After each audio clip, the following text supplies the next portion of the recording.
How to search Nifty options in TradingView. Let's get started. First, go to tradingview.com and log into your account.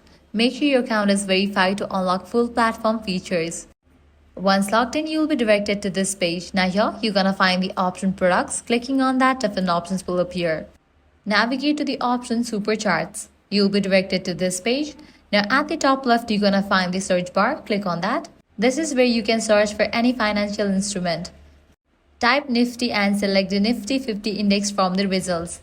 Once selected, you'll see full list of available Nifty call and put options across different expiry dates.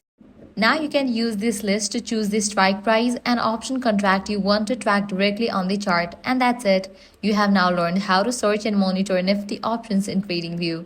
If this guide helped you out, do not forget to like, share and subscribe. Thanks for watching.